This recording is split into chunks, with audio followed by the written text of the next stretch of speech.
नमस्कार, स्वागत है आप सभी का। One life, gratitude must be an attitude. जीवन में कभी भी झुक के रहना सीखना चाहिए। When ever you achieve success, when ever you reach your goal, believe you me, there is a team, there is a support which has helped you to reach in that place. Always believe that God is watching your footsteps. God is there in each point to support you, to help you reach that place.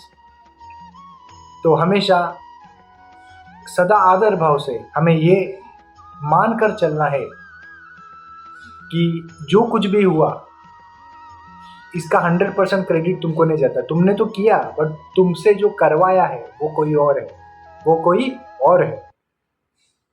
तो कभी भी जीवन में कोई भी अप्रत्याशित चीज घड़े या कुछ ऐसा चीज हो जिसे तुम मानते हो कि ये मेरी वजह से हुआ, तो ये तुम्हारे अकेले के दम पे नहीं हुआ है। इसीलिए हुआ है क्योंकि तुम्हारे ऊपर भी कोई व्यक्ति है। तो महाभारत में एक कहानी है, छोटी सी कहानी है, सबको पता होगा। जब अर्जुन और कर्ण के बीच में जब युद्ध होता था, बहुत भयानक भीषण युद्ध होता था, दोनों के बीच में टकराव होते थे। जब अर्जुन तीर चलाता था, अर्जुन जब बाणों का संग्राम करते थे, तो कर्ण के रथ को 7 कदम पीछे ढकेल देते थे। और जब कर्ण का तीर चलता था, जब प्रत्युत्तर देने की बारी कर्ण की आई, और जब कर्ण बाण का संग्राम करते हैं और अर्जुन के रथ को जब वो बाण लग जाता है, तब केवल 2 कदम पीछे हट जाते थे। तो इस पे अर्जुन ने श्री कृष्ण को बोला कि देखियो, उसके बाण का आघात इतना कम है कि हमारा रथ हिल नहीं पाया। नीचे देखो, वो कुछ भी नहीं उखाड़ पाया, हमारा 2 कदम भी नहीं पीछे हटा पाया। बट मैं जब तीर चलाता हूं तो 7 कदम पीछे ढकेल देता हूं। Hence proved who is the better person, who is the strongest person. सबसे अच्छा धनुर्धर कौन है?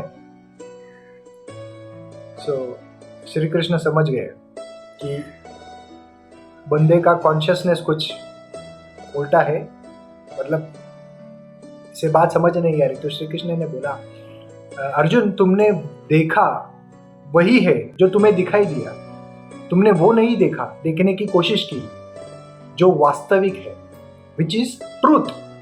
तो इस सच्चाई की परिचय करवाने के लिए ऐसा माना जाता है कि जब अगला नेक्स्ट स्टेप में, नेक्स्ट एपिसोड में श्री कृष्ण ने अपने आप को बाहर विहीन किया और जो ध्वजा में हनुमान जी विराजित थे उन्हें इशारा किया कि थोड़ी देर के लिए आप ध्वजा को छोड़ दीजिए। और जब इस बार कर्ण रथ चलाता है तो अर्जुन का रथ आसमान छू जाता है। जब पूछा जाता है, अर्जुन ने पूछा कि इस पे कि हाउ इज इट पॉसिबल, हमारे रथ को वो कैसे पीछे हटा पाया?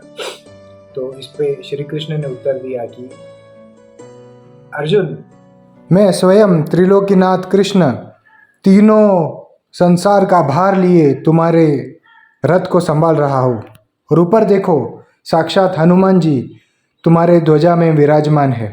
इसके बावजूद अगर कर्ण तुम्हारे रथ को 2 कदम पीछे हटा देता है, देन अद्भुत है वो व्यक्ति, अद्भुत है वो धनुर्धारी। तो वास्तविक रूप में कर्ण एक ऐसा व्यक्ति है जो without any support, he was the most powerful person in Mahabharata.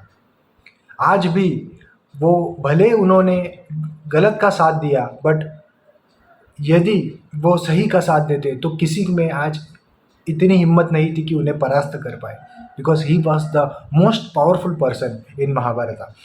He is considered as a hero in Mahabharata because of his self-reliance, self-respect. He is a he is having so much of good qualities in him, but only because he supported Duryodhan, today we are considering him as anti-villain. तो हमेशा गीता के ज्ञान को दिल और दिमाग में रखना बहुत ज़रूरी है. This example is best for today's leadership quality. जो अपलाइन का जो बात करते हैं, मैं, ये मैंने किया है, ये हमने किया, मैं नहीं. तुम ये कर पाए क्योंकि तुम्हारे पीछे कोई और था. लीडर जब क्रेडिट लेता है तो ये समझना चाहिए कि because he has a strong team who has supported him, because of which he has achieved this place. तो भूल कर गीता का ज्ञान मानवता सदाहारी है, इसलिए संसार में कहीं ना कहीं महाभारत जारी है. जब बात कर्ण की आती है तो कर्ण जैसा दानवीर दुनिया में कोई नहीं था. जब कोई भी व्यक्ति उनके सामने आकर दान मांग देता था, वो कर देते थे. इसीलिए अंतिम समय में उन्होंने अपना स्वयं कवच कुंडल दान देकर उन्होंने मौत को गले लगाया.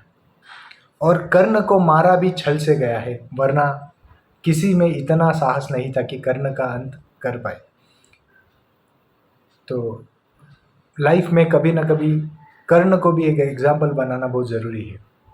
पांडवों को तुम रखो मैं कौरवों की भीड़ से, तिलक शिकस्त के बीच में जो टूटे न वो रीढ़ में, सूरज का अंश हो के फिर भी हूँ अछूत में, आर्यवर्त को जीत ले ऐसा हूँ सूत पूत में, कुंती पुत्र हूँ मगर ना हूँ उसी को प्रिय में, इंद्र मांगे भीख जिससे ऐसा हूँ क्षत्रिय में.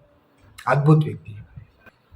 और ऐसा कहा जाता है कि जब महाभारत का युद्ध समाप्त हो जाता है, सब कौरवों का विनाश हो जाता है, जब पांडव महाभारत का युद्ध जीत जाते हैं, उसके बाद बारी आती है रथ त्यागने की और वापस लौटने की. तो कहते हैं कि श्री कृष्ण ने अर्जुन से कहा, अर्जुन अब युद्ध समाप्त हो चुका है, अब तुम रथ से उतर जाओ, रथ को तुम त्याग दो. तो अर्जुन बोले, नहीं नहीं नहीं, ऐसा कैसा, ये तो हमारा रथ है, हम ये रथ में ही जाएंगे, विजय यात्रा इसी रथ में पूरा करेंगे. तो श्री कृष्ण ने बोला, नहीं, अभी ये रथ हम नहीं ले जा सकते, इसे यही त्यागना पड़ेगा. तो ऐसा माना जाता है कि जब ये सुनकर अर्जुन रथ से उतर जाते हैं, बाद में श्री कृष्ण उतर जाते हैं, फिर भगवान श्री कृष्ण